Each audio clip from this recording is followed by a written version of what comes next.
Well, what do you know? It's time for more true crime. Last week we went ahead and got through level 8, so now we're gonna go ahead and get through level 9. If you're new here and you'd like to start all the way at the very beginning, 6+ hours ago, there's a link to a playlist on screen right now that has, wait for it, every single episode of this, so yeah, if you're interested in that, it's there for you. But without further ado, buckle your fuckles, let's just dive right on into it. 1939 City of San Francisco derailment. Starting this one off interesting, this one happened in Nevada. Now there's a subscriber on my channel that especially hates Nevada, so make sure to just comment Nevada down below, just so he sees it as a panic attack. Anyway, to the incident. The city of San Francisco was a cross-country passenger train running from Oakland, California, not even San Francisco, what a fucking scam, to Chicago, Illinois. The train was operated by 3 railroad companies, and the Nevada portion was operated by Southern Pacific Railroad. The incident happened approximately 1.5 miles east of Harney. A named rail siding along the SP main line as it follows the Humboldt River through Palisade Canyon, not Paradise, between the towns of Biawawe and Palisade. Wow, this is really out in the fucking boonies. The train then derailed at a high embankment next to a bridge over the river along a curve in the canyon. Sometime later, the Humboldt River was rechanneled and the tracks adjusted at this curve, and there's no bridge at the location of the derailment today. But as for the incident itself, the city of San Francisco was traveling westbound for Oakland, but running behind schedule by around half an hour. After leaving Carlin, Nevada, engineer Ed Hecox had increased his speed to 90 miles per hour, 140 kilometers per hour for those of you not in cheeseburger land, to make up time. And at 9:33 p.m., Hecox and his train hit a patch of rail that had been deliberately moved out of alignment and camouflaged with brown paint and tumbleweed, derailing the train while it crossed the number 4 bridge in the Humboldt River Gorge. Hecox survived and ran to the telephone at Harney to contact emergency services, and volunteers from Biawawe and Carlin rushed to the scene with medical supplies, but survivors were not taken to the hospital until a rescue train was assembled and took them to Elko the next morning. 5 cars were destroyed and written off. Presido, a 32-seat coffee shop kitchen car, Mission Dolores, a 72-seat diner, Embarcadero, dormitory buffet lounge car, and 2 sleepers, the Twin Peaks and Chinatown, were all ruined. The SB tracks were out of service for several months, but the nearby tracks of competing Western Pacific Railroad were intact and used for both rescue trains and regular service until the SP tracks were repaired. A total of 24 people died and 121 were injured. Those are rookie numbers. We gotta pump those up. Come on. In the following days, divers discovered tools in the Humboldt River, exposing the disaster as an act of sabotage. And investigators estimated it would take a strong person about an hour to move the tracks, and noted the previous train passed through the area 4 hours prior.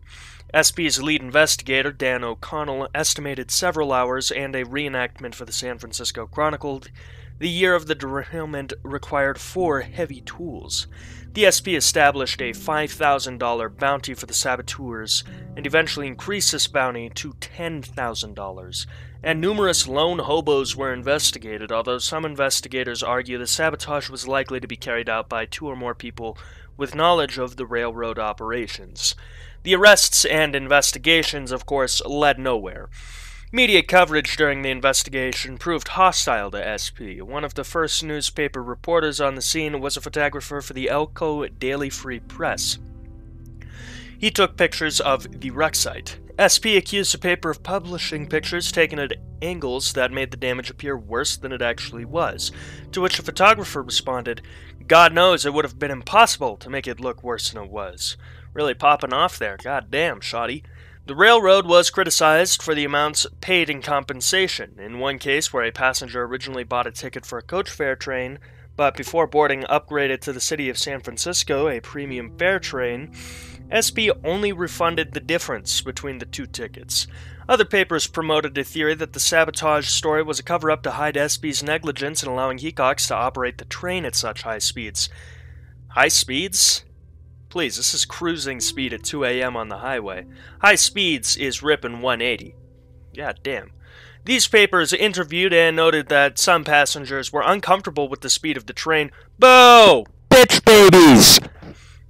Of the train several minutes before it derailed. As the train rounded corners, passengers had difficulty standing, and some beer bottles were shaken off tables. Despite these details, the official position of both SP and the FBI remains unchanged that the train was sabotaged, noting the evidence the rails were moved and the track circuits were bypassed. The case received new attention after the 1995 derailment in Palo Verde, Arizona. 1 week before the Arizona derailment, the Southern Pacific Historical and Technical Society published an article about the Nevada derailment in their magazine.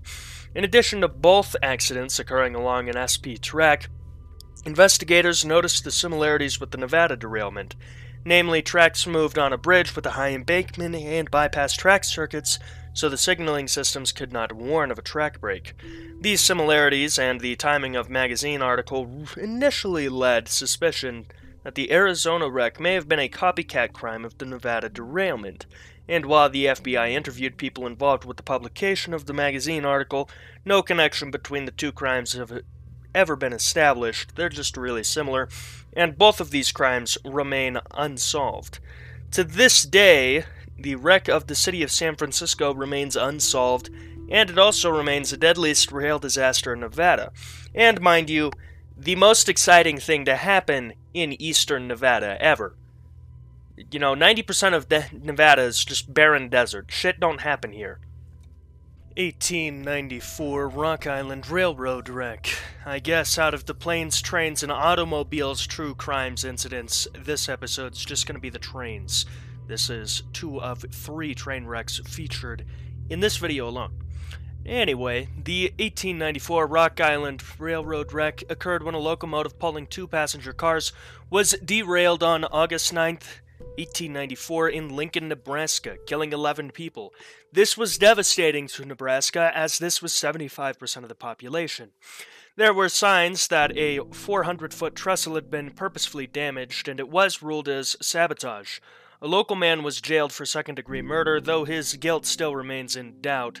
And it was one of the worst cases of mass murder in the state of Nebraska, because there was at one point that 20 people in the state died, killing everyone. The crash itself goes as follows. At 7:03 p.m. on August 9th, 1894, Locomotive 213 departed the station in Fairbury, Nebraska, with 2 passenger cars due to reach Lincoln, Nebraska 2 hours later. At approximately 9:20 p.m., minutes away from its destination, the train reached a 400-foot-long trestle which was located southwest of the town and carried trains 40 feet above the waters of Salt Creek. Today, this trestle passes above the Jamaica North Trail at Wilderness Park. The rails began to spread apart as the engine crossed the trestle, and as the passenger cars began to cross, the weight became too much for the structure, and that little bitch baby, not strong enough to hold it, well, the entire train crashed into the creek below, so, yeah. And upon impact, the engine burst, spilling hot coals onto both the train and the wooden trestle, and soon flames covered both. That's a fun sight, isn't it? According to a newspaper article at the time, it was an awful sight. The flames mounted high in the heavens, coloring the entire southern sky a brilliant carmine, while the moonbeams fell upon the glowing mass below, from which mortal shrieks of agony and pain were heard to issue. 3 men escaped the wreckage quickly. Colonel C.J. Bills organized an effort to rescue other passengers with the help of J. McDowell and crewman Harry Foote. I know someone who would be into that last name. The 3 determined that the passengers in the first car and engine were beyond help, so they left them to fucking burn to death and focused on the rear car, from which they rescued 15 passengers. As Bills and McDowell ran to find help, Foote climbed twice onto the wreckage to pull out 2 fellow crewmen, despite having suffered a broken leg himself. Respect, we love to see a king winning. The first building Bills and McDowell could see was a state penitentiary, 2 miles away, from which they called the fire and the police departments to the railroad.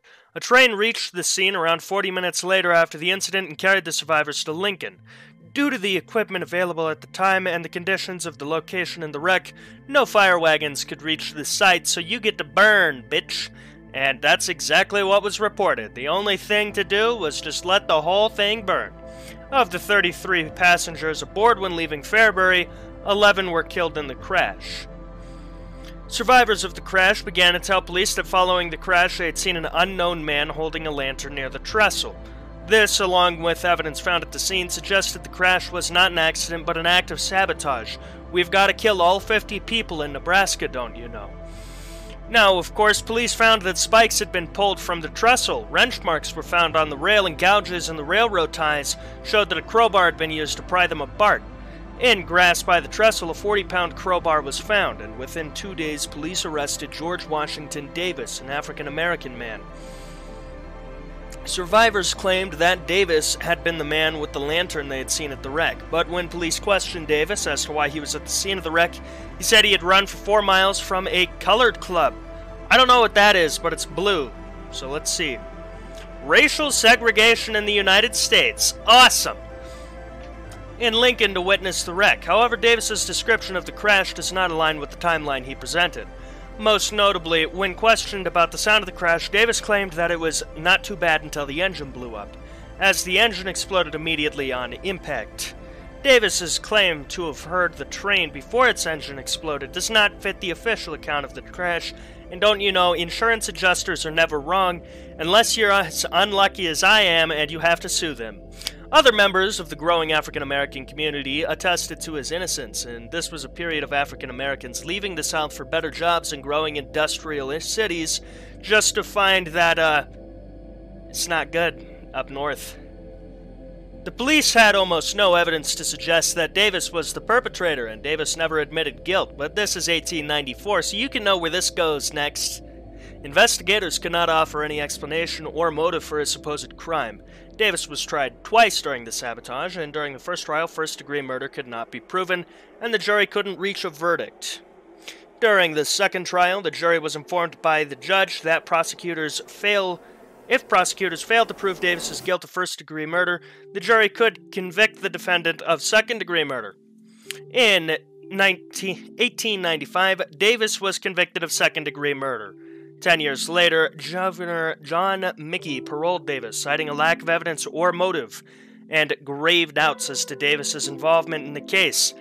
Don't you worry, buddy, we made everything right, only 10 years of your life are gone. To date, the sabotage is one of the largest instances of mass murder in the state of Nebraska. The 1958 killing spree by Charles Starkweather resulted in 11 deaths. The West Roads Mall shooting of 2007 resulted in 9 deaths. And these are the only other examples of mass murder by individuals in Nebraska. It is also the largest officially unsolved crime in Lincoln history, right alongside who stole that fucking purse all the way back in 1853.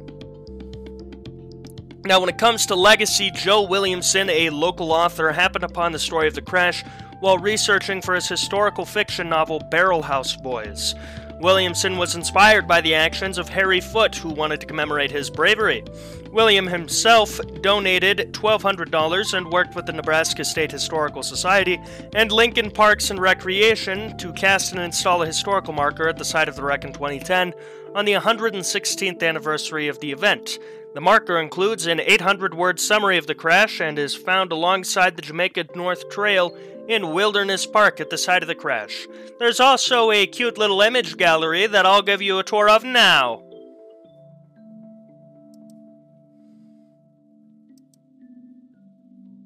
That's not a spooky image. No one's going to come out of there and kill you. Not at all. 1975 LaGuardia Airport bombing.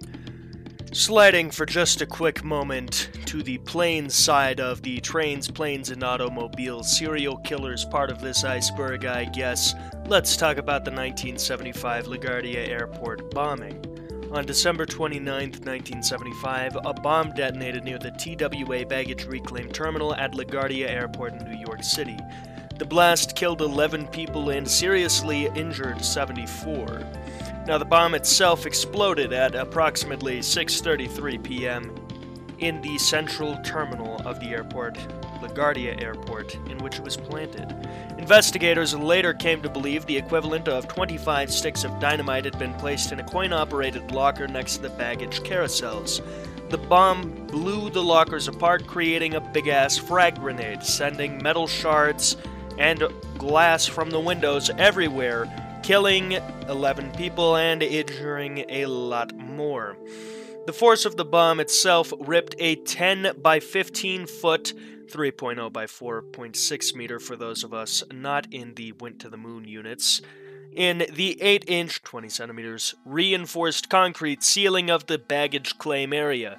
The subsequent fire in the terminal took over an hour to get under control, but there's citation needed for that. Wikipedia is fact-checking that. The death toll could have been much worse if the area had not been largely clear of passengers at the time, and 2 flights from Cincinnati and Indianapolis had arrived at 6, and most of these passengers that were on these flights had left the area already. Most of the dead and injured were airport employees or people waiting for transportation, and limo drivers. If this bomb had gone off 30 minutes earlier, this would have been a goddamn travesty that you would know the name of. Now, in the aftermath of this, one witness, 27-year-old Indianapolis lawyer H. Patrick Callahan, that's a white name, was with his law partner at the time of bombing. My law partner and I had gone outside to see where the limo was. We had just gone back and we were leaning against one of those big columns. The people who died were standing next to us, said Callahan. When Callahan awakened, all he could see was dust. He couldn't even see his companion, who was 2 feet away at the time, and impressively not a figment of his imagination. The blast damaged Callahan's hearing, which did not return for a week. The bomb appeared to have been placed in the lockers directly adjacent to the carousel that the luggage was on. It was evil, said Callahan. Thanks, Captain Obvious. I would have never been able to guess the morality of someone who would plant a bomb. The bombing was condemned by Pope Paul VI and President Ford. Now, if you're an active member of the community, you might have seen a community post a few days ago asking who would win in a fight. I'd like you to go vote on that. I feel like Pope Paul VI would beat President Ford's ass, and the research of this video is what inspired that post to the community tab. And if you haven't checked out my community tab, lots of chaos there. Go check it out. Ford said he was deeply grieved at the loss of life and injuries, and he even cut short his vacation. How kind. He ordered FAA head John McLucas to look into ways of tightening airport security. This wouldn't work out. So curb your enthusiasm, because 2001 is yet to happen. Then Mayor of New York City, Abraham Byrne, said the bombing was the work of maniacs, and that he swore to hunt them down. Oh, you really did a good job of that, Mr. Nobody Caught. When it comes to investigations, though, Queens Chief of Detectives Edwin Dreyer led the investigation. Dreyer was less than 2 miles from LaGuardia investigating a drug-related murder in the Astoria neighborhood when he heard about the bombing. He immediately went to the airport, summoned by radio all available detectives from the 5 boroughs, and launched at the time the largest criminal investigation in the NYPD's history. The investigation included 120 NYPD detectives, which is bitch baby numbers compared to the 600 FBI agents, ATF agents who just got back from killing your dog, and Port Authority investigators who concluded that the bomb was made of either TNT or plastic explosives, like C4, and was controlled by household items such as a West clock's alarm clock and an Eveready 6-volt lantern battery. One of the leads suggested that this was a paroled political activist who had been imprisoned for a previous bombing was responsible. The activist's brother had been arrested at LaGuardia on a fraud charge a day before the bombing, but subsequent investigations showed that the activist had an alibi and was ruled out as a suspect. The investigation may have been hampered by the fact that everyone fucked with the crime scene. There was a cleanup operation where victims and debris were removed, and that fucks a lot of shit up. Following the attack, telephone calls were made to several U.S. airports warning them of further attacks, but these were hoaxes. In addition, an anonymous person called the news agency UPI, claiming to be from the Palestine Liberation Organization, and claimed responsibility for the attack. However, the PLO spokesman at the United Nations denied all responsibility and condemned the dastardly attack against the innocent people at LaGuardia. Now, this might be the morally righteous take here, which I agree with. If you have a cause that you're willing to kill the people who need to be killed to better your cause, not just Joe fucking Schmo getting off of his limo shifts. But this was likely inspired by the fact that the PLO was trying to get the UN to recognize the plight of Palestinians. And, you know, if you discredit them as bombers and terrorists, who's the UN not going to listen to? You guessed it, everyone. The UN doesn't give one fuck. Other suggested perpetrators included the Mafia, the FALN, who were responsible for the bombing of New York's Francis Tavern in January 1975, and the Jewish Defense League. I wasn't expecting those guys, though there was nothing to link these groups to the bombing other than past violence. Since there was no credible claim of responsibility, investigators concluded the bomb had gone off at the wrong time and that the intent had been for it to detonate either 12 hours earlier or later, when the area would have been pretty clear of people, because, yeah, you know what someone who's planning a bomb, a tool designed specifically to kill a shit ton of people at once, is gonna do? They're gonna plant it when there's not a lot of people. We just really want to blow up that Locker's LaGuardia Airport, 1975. Direct quote. Now, John Schindler, writing for The Observer, suggested the Yugoslav State Security Administration orchestrated the bombing as a false flag attack as part of an ongoing effort to discredit Croatian dissidents, but that's a bit of a reach. The Air Transport Association also offered a $50,000 reward for information leading to the arrest of the bombers, but as of 2016, the year we all actually died and were plunged into hell itself, the crime remains officially unsolved. The Butcher of Mons. I knew those fucking Belgians were hiding something. The Butcher of Mons is a media name given to an unidentified Belgian serial killer who committed 5 murders between January 1996 and July 1997 in or near the city of Mons. The name was allegedly chosen because of the high precision with the dismemberment of the victims' bodies. And then, after being dismembered, they were placed in plastic bags clearly visible on the roadside or on a channel embankment because, hey, what's the fun in chopping up a body if no one gets to see her work, right?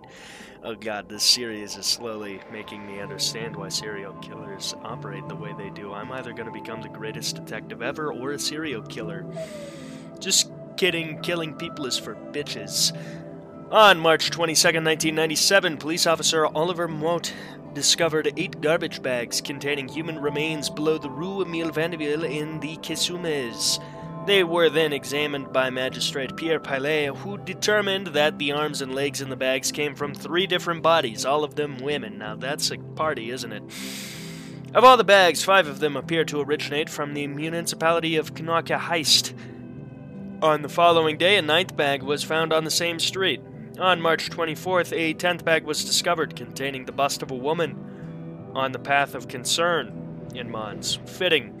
On April 12th, 2 bags were found in Havre in the Rue du Depot near the Hein River, a tributary of the Scheldt. These bags contained 1 foot, 1 leg, and a head. The human remains were found in the Mons region as well as in northern France between March 1997 and April 1998, which makes the up top area there a little bit interesting with the whole 1996, but we'll go on with that. They were found in garbage bags. A systemic mutilation of the bodies made their identification difficult, because how are you supposed to look at a hand and be like, "Oh my god, Billy!" The garbage bags were found in places with evocative names: Avenue des Bassins, in the River Hein, the Path of Worry, Rue du Depot, Chemin de Bethlehem, near the River Troyes. In addition to the bodies, brightly colored underwear was also found among the bags, because what's a little bit of dismembering without a lot of thongs, am I right? All the victims had in common that they frequented the area of the Mons railway station, and all were plagued by socioeconomic or family issues, because rich young women are much harder to kill, I guess. Of the victims that have been identified, there is Carmelina Russo. Mrs. Russo, aged 42, disappeared on January 4th, 1996. Her pelvis was discovered on January 21st in the ship in the Department of Nord in France. Martine Bon, 43, a former prostitute from France, went missing on July 24th, 1996.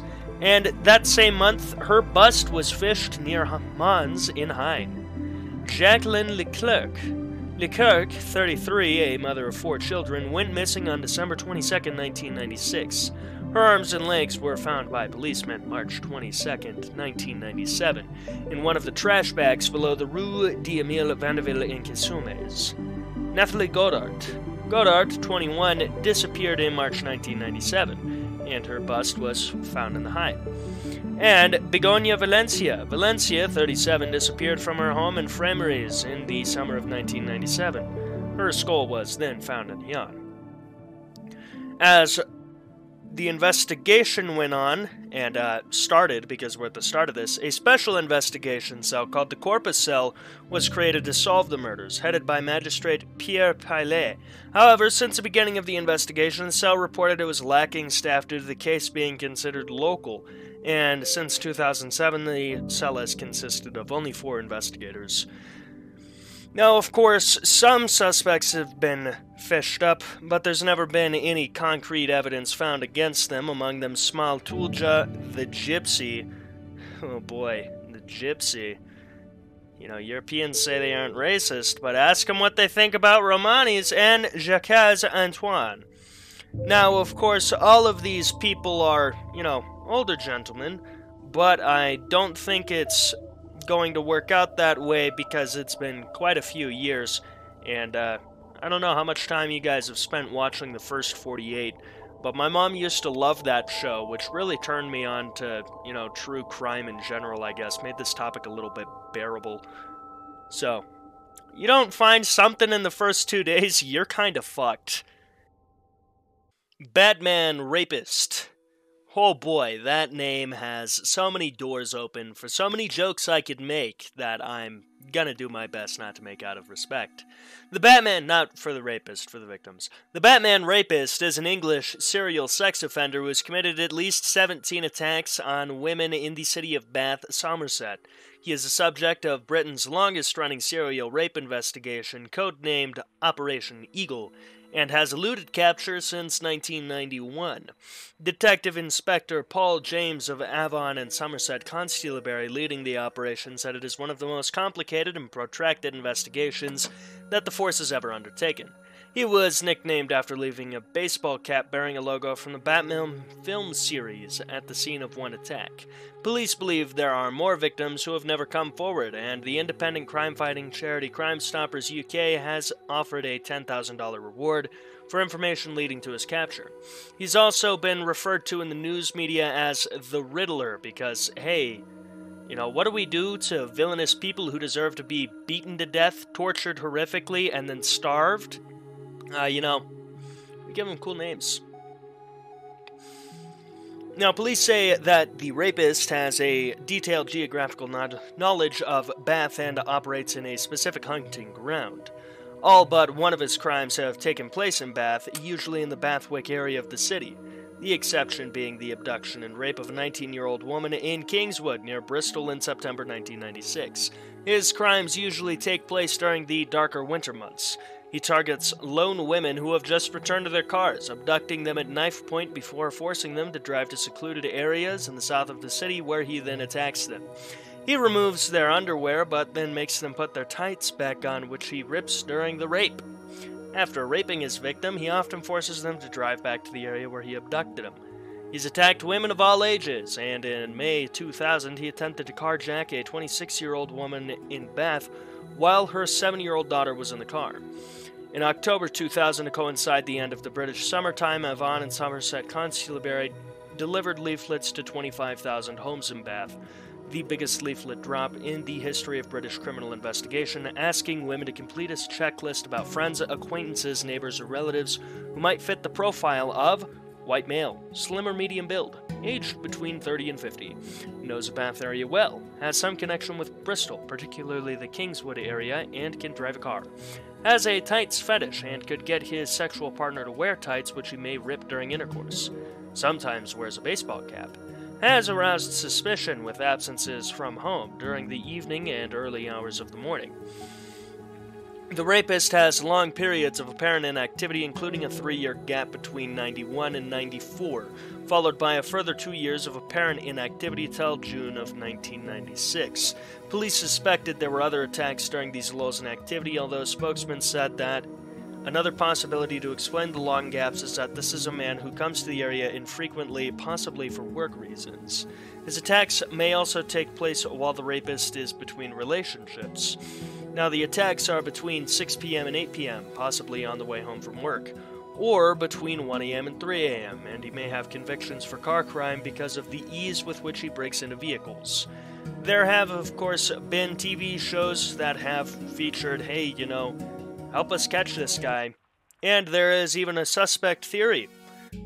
With one theory considered by police was that the rapist had been in prison or away from the area while serving as a member of the armed forces, based on his inactivity between 91 and 94 and between February of 97 and January of 99. Detectives later learned that these periods coincided with dates when a diplomat's son, whose name had been given to a caller by Crime Watch, was out of the country living with his father. Although detectives visited the country where the father works to ascertain if similar attacks had occurred there, no further information has been forthcoming from the police, and even if they did find out it was him, you can't touch rich people's children, not through the law at least. You're gonna have to go a little vigilante if you want to do that.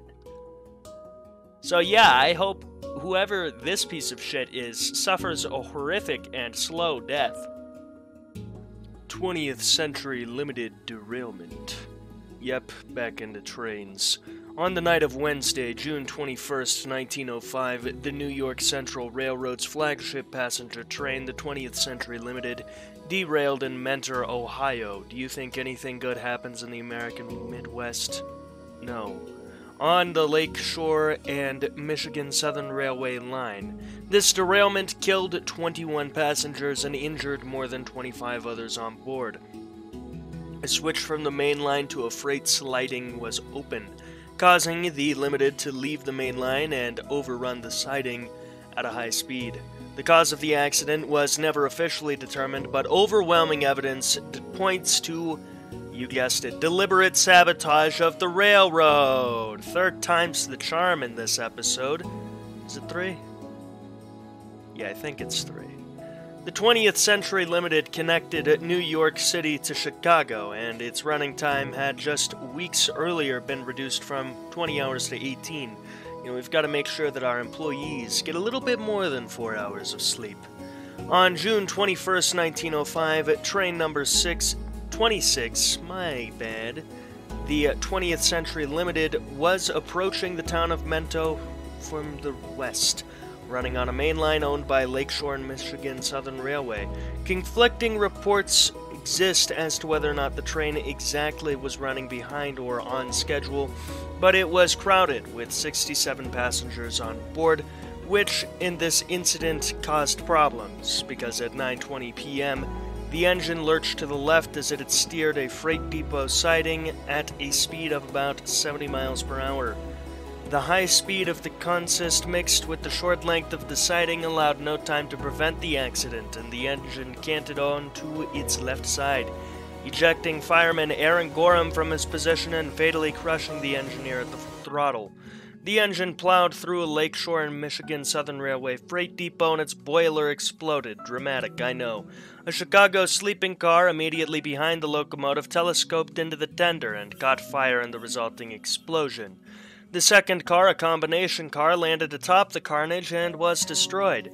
The third car, another sleeper, left the track, but no other cars derailed in this. Rescuers were able to respond almost immediately, but for the 21 who died, it was just too late for them, and most were burned beyond recognition. Jerky.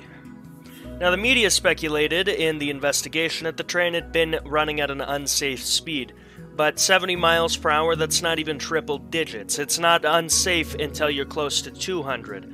How do I know? Well, I've driven a Honda Civic before, that's how I know. But, again, the investigation itself went on and indicated that, hey, the train wasn't at an unsafe speed. 180 or nothing, little bitch. It was found that 50 minutes before the Limited had arrived in Mentor, train number 10 from Chicago to Boston had passed through the switch without fault. A little sus. And no other trains had since come through. Alex Hammond, not related to the guy who resurrected the dinosaurs, a conductor of the Limited, inspected the switch shortly after the disaster and found that it was set and locked for the side track. Also, a white light showing the positioning of the track was found to be in the clear position, which was supposed to indicate that the points were set for the main line. With this evidence, the New York Railroad insisted that the accident had been the result of willful misplacement of the switch by an unknown party.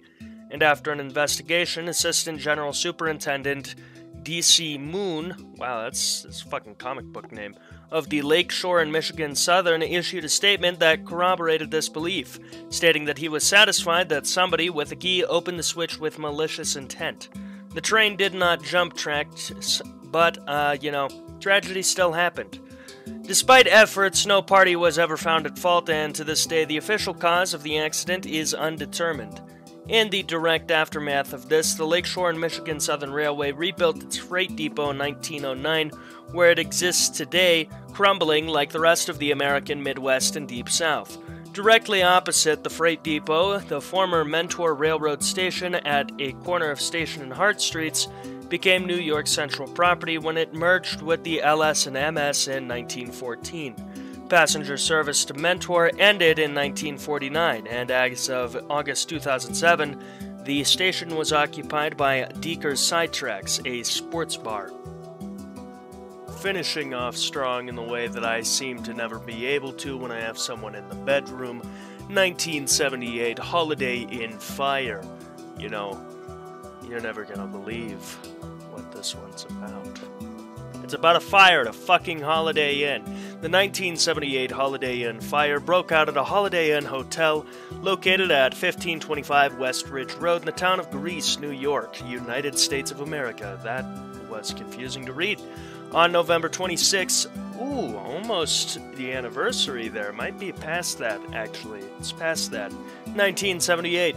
The fire was considered notable enough by the National Fire Protection Association and the Center for Fire Research to document the fire in their 1979 publications, and also notable enough to be slapped up on this true crime Iceberg so that I could talk about it in an edgy and mildly humorous manner that will ultimately just get me a few dislikes that you can't see anymore because YouTube removed them. Look at that. I win. In the end, 10 people were killed and 34 were injured. 7 of the fatalities were Canadian nationalists, and in 2008, the NFPA lists the 1978 Holiday Inn fire as one of only 3 dozen or so fires which killed 10 or more people in the United States between 1934 and 2006. The fire itself happened, you're never gonna believe it, at the Holiday Inn in Greece, New York. This building was built in 1963 at the cost of US dollars $1.3 million and consisted of a wood frame structure with interior hallways and 91 rooms. The hotel had passed fire inspection earlier in months and years prior, and the fire started on the first floor between the north and west wings of the hotel at around 2:30 a.m. The perfect time for anything to start. Cleaning supplies and paper products were stored in a closet near the fire's point of origin. That definitely didn't help anything. Due to fire doors being left open and nearby combustible materials, the fire spread very rapidly, much like gonorrhea. The fire alarm system was not tied to a dispatch center, and although some people reported a bell ringing, nobody realized that, hey, the building's on fire. Investigators later determined that the fire broke windows in the hallways connecting the hotel's 2 wings.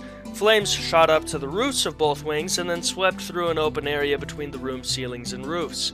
Firewalls in the buildings did not extend to the roof, allowing the fire to rip through the top floor of each wing. The burning roof had collapsed onto the top floor rooms, which collapsed. Yeah, you know how it goes. Fire was not reported to the Grease Ridge Fire Department until 2:38 a.m., when an off-duty firefighter passing by the hotel reported it. 125 firefighters from 6 nearby fire companies responded and fought the fire for 2 hours until 4:34 a.m. About 170 people were rescued from the building by firefighters and passers-by. The fire killed 10 victims, 8 women and 2 men, and injured 34 people. Initially, the Greece Police Department did not consider this fire suspicious. Questions arose about whether or not the fire alarms could be heard in the lobby of the hotel when firefighters arrived. While hotel's officials said the alarms were functioning, firefighters first at the scene said they were unable to hear the bells. Although the building met existing fire codes, it lacked some fire prevention equipment, including, stuff like smoke detectors and a sprinkler system. That shit we have in every goddamn building. Additionally, the fire alarm system was not connected to the fire department or any other security agency. So it's basically just sitting there going, yo, I'm on fire, and nobody is listening. And there was only one vertical firewall between the 2 wings, which means that a wall that's meant to not be fire and on fire, not enough of that. The alarm consisted of only one bell in the middle of each 2 wings, which is also problematic. And John Stickevers, a New York City fire investigator brought in to assist with the investigation, discovered that an uncommon, highly flammable liquid accelerant was used to start a fire inside the storage cupboard under the first-floor stairwell, which makes this fire officially ruled as an arson attack. But no one was ever charged with the crime because, if they don't have fucking sprinklers, what makes you think they have cameras? And, oh yeah, that's right, the building was on fire, so how would we ever know who started it? Now, in early 2011, police launched the most intensive investigation of the fire in the previous 30 years. They were having a real midlife crisis with it. And on November 26, 2014, police announced they had identified a suspect for the first time 36 years after the fire. In 2018, it was reported that the investigation had been narrowed down to 2 suspects, but the investigation had stalled over disagreements between the Greece police and Monroe County District Attorney on which suspect is responsible and proof over arson. Real interesting stuff. Well, that does it for today's half of the Iceberg level. On Friday, we'll go ahead and get everything that I didn't get here. This actually didn't really have that many criminals on it. I think we're 2 for 5 to criminals versus incidents, which was nice. It was nice to spend my late nights reading about a silly little train wreck or a whoopsie-daisy little fire, rather than this guy killed 23 children, raped all of them, and left their dismembered remains in ditches. Now, if you're new here and you made it this far, I'd like to ask you to subscribe. You're clearly mildly bored, and I'm clearly mildly entertaining. It's free and it helps me reach my dreams, and regardless of if you're new or old here, if you made it this far, I'd like to thank you for watching. It means a world to me that I can make these silly little videos and have an audience that actually cares to watch. So, until next time, have a wonderful time, and memento mori.